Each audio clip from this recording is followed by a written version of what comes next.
Halo teman-teman, berjumpa lagi bersama Mr. P, Pintar Bahasa Inggris.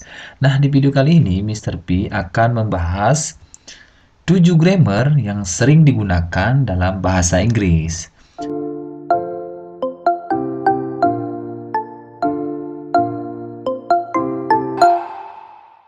Nah, sebelum Mr. P lanjut ke pembahasan, jangan lupa untuk subscribe ya channel Mr. P. Oke, lanjut ke pembahasannya teman-teman. Nah, 7 grammar yang sering digunakan dalam bahasa Inggris yaitu, nah, yang pertama, simple present tense. Yang kedua, present continuous tense. Yang ketiga, present perfect tense. Yang keempat, simple past tense. Yang kelima, past continuous tense. Dan yang keenam, simple future tense. Dan yang nomor 7, ada modal auxiliary.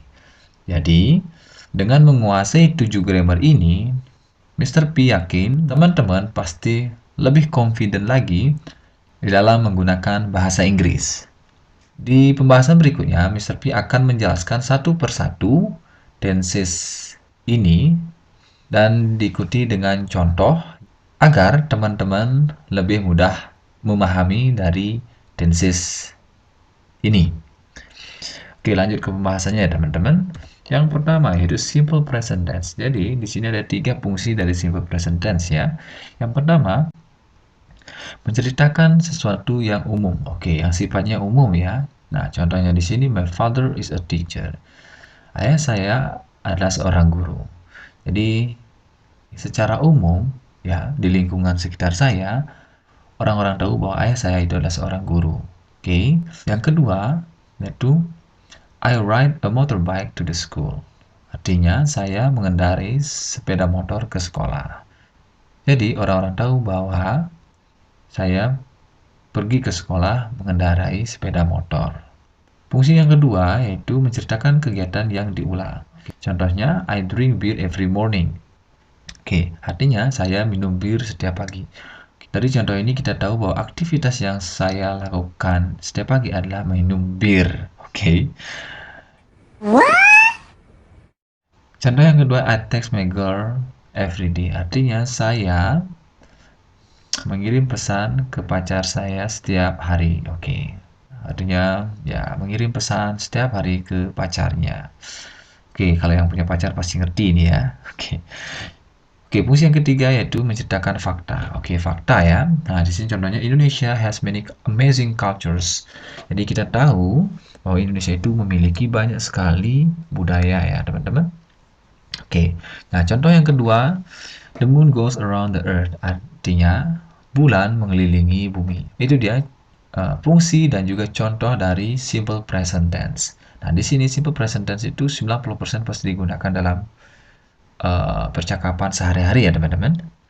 Oke, lanjut yang nomor 2 yaitu present continuous tense. Nah, di sini fungsinya adalah menceritakan kegiatan yang sedang dilakukan. Oke, saat ini ya teman-teman. Oke, contohnya I'm studying English now. Oke, now di sini bisa disebutkan atau tidak masalah ya teman-teman. Oke, yang artinya saya sedang belajar bahasa Inggris sekarang. Contoh yang kedua, she is cooking omelette for breakfast at the moment.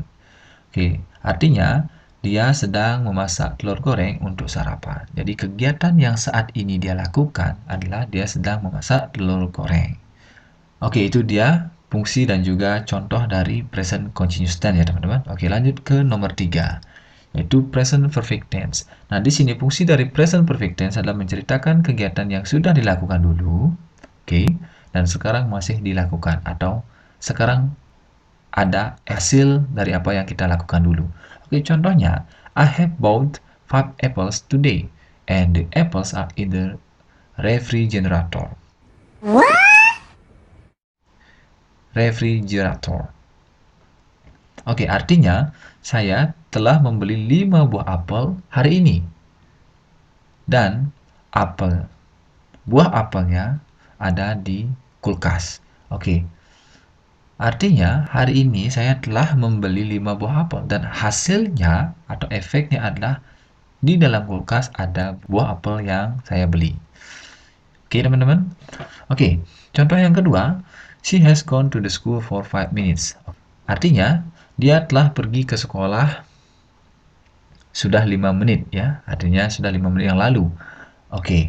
Nah, dari contoh ini kita tahu bahwa sekarang ini dia tidak ada di rumah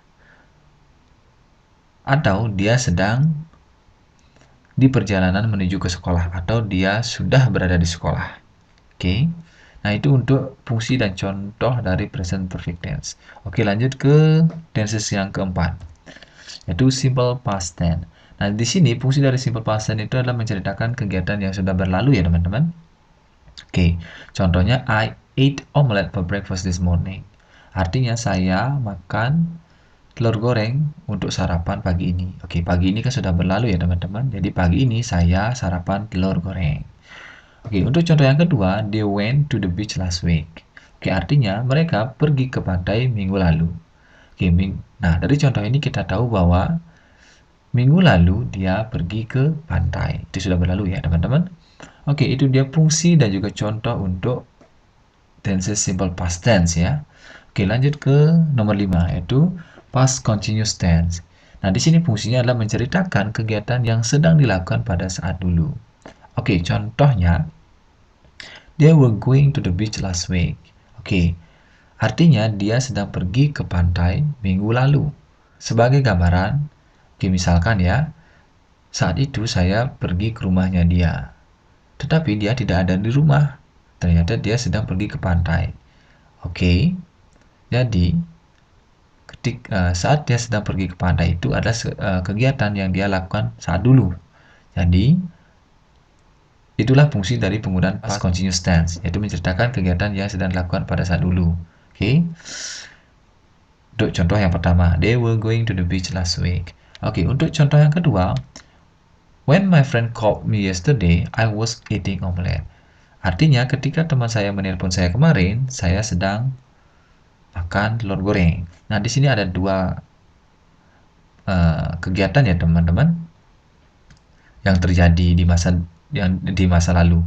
Oke, saat itu saya sedang makan telur goreng. Saat saya sedang makan telur goreng, teman saya menelpon saya.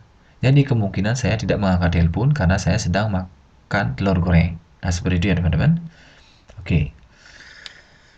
Oke, lanjut ke tenses nomor 6, yaitu simple future tense. Fungsinya menceritakan kegiatan yang akan dilakukan. Contohnya, I will go to the library.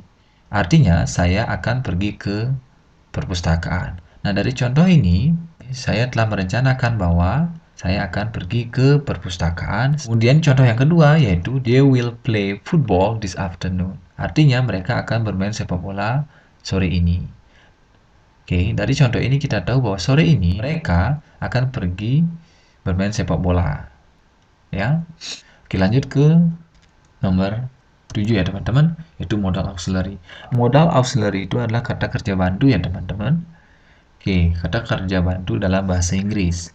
Nah, contohnya di sini ya, ada can dan juga could. Jadi, can dan could ini artinya ya, menyatakan kemampuan atau ability. Can itu digunakan di present tense, kemudian could itu digunakan di past tense ya. Nah, could di sini bisa digunakan untuk menanyakan sesuatu secara sopan. Oke, di sini Mr. P akan mengambil contoh can ya, teman-teman, yang menyatakan ability. Contohnya, I can speak English. Jadi artinya saya bisa berbahasa Inggris ya. Jadi saya punya kemampuan dalam bahasa Inggris. Oke.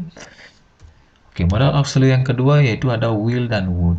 Oke, sama ya, teman-teman. Will itu digunakan untuk present tense, kemudian would itu digunakan untuk past tense. Oke, would itu digunakan untuk menanyakan sesuatu hal yang sopan juga, sama seperti could ya. Oke, contohnya seperti menggunakan will di sini ya. Menggunakan will sebagai contoh. Artinya she will go to Singapore. Artinya dia akan pergi ke Singapura. Nah, di sini dia merencanakan bahwa dia akan pergi ke Singapura. Oke. Nah, di sini may dan might itu digunakan untuk menyatakan kemungkinan ya, teman-teman. Oke, contohnya it may rain today. Artinya kemungkinan hari ini akan hujan. Nah, seperti itu ya, teman-teman. Berikutnya shall dan should.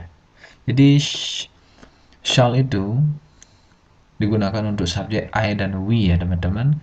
Kemudian should itu digunakan untuk semua subjek. Oke, yang artinya harus. Contohnya, we shall go to the library. Jadi artinya kita harus pergi ke perpustakaan. Oke, kemudian yang terakhir itu ada must and have to. Must and have to itu artinya keharusan ya teman-teman. Oke. Nah, di sini contohnya you must clean the room. Oke, kamu harus membersihkan kamar tidur. Oke, kebersihan itu kan sesuatu yang harus ya teman-teman. Oke. Artinya harus ya. Must dan have to itu artinya harus. Nah, itu dia teman-teman 7 grammar atau tata bahasa yang teman-teman harus pahami. Kalau misalkan teman-teman sudah bisa memahami 7 grammar ini, Mr. P yakin bahasa Inggris teman-teman bagus dan teman-teman pasti confident ketika teman-teman menggunakan bahasa Inggris teman-teman untuk berbicara dengan orang lain atau turis ya. Oke teman-teman, sekian pembahasan dari Mr. P tentang 7 grammar yang sering digunakan dalam percakapan sehari-hari. Oke teman-teman, terima kasih sudah menonton video ini. Jangan lupa untuk subscribe, like, komen, dan juga share ya ke teman-temannya. Oke, sampai bertemu lagi di video berikutnya. Have a good day!